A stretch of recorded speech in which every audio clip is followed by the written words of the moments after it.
Niabot na sa kapin 27,000 ka mga taong apektado sa linog sa Matanao, Davao del Sur nga mong epicenter sa magnitude 6.9 nga linog niadtong Domingo.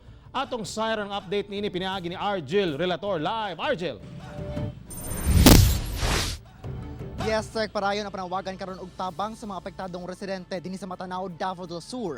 Sanglit doon na pa'y mga evacuation camp nga wala pa sukad kuno nakadawat og relief packs. Wala kapugi sa bana ni Nanay Elena Ramos, 17 ka bulan nang na-stroke, ang pagbuho sa iyang emosyon tungod sa kapait sa ilang kahimtang karon. Dili man makaistorya og tarong, apan tataw kaniya ang kalisod nga iyang gibati nga nagtiner sila gawas na lang sa ilang balay sa barangay Kabasagan.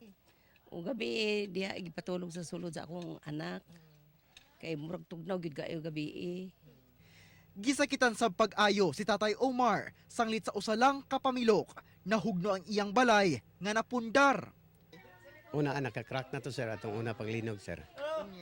Katong linog tong Domingo. Ani natiwas gid siya sir, mao na ning sitwasyon na sir. Inaan.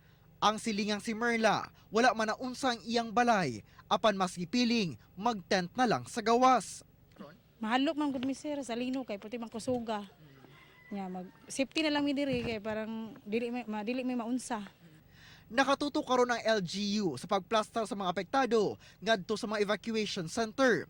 Nagdeklara na og state of calamity ang lungsod sa Matanao.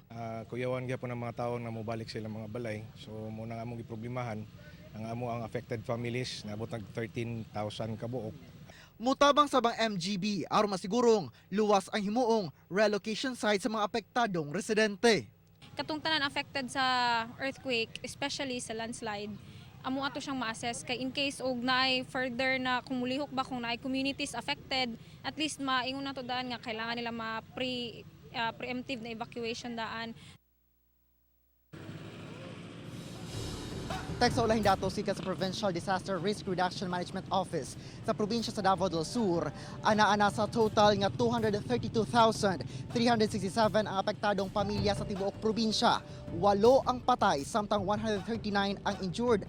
23 sab ka mga schools ang dunay damages gikan sa Kiblawan, Hagonoy, Padada, Santa Cruz, ingon man sa Digos City, samtang 78 ka buildings ug establishments ang nadanyos lakip na ang unom ka mga police stations nga dili na gayon mapuslan.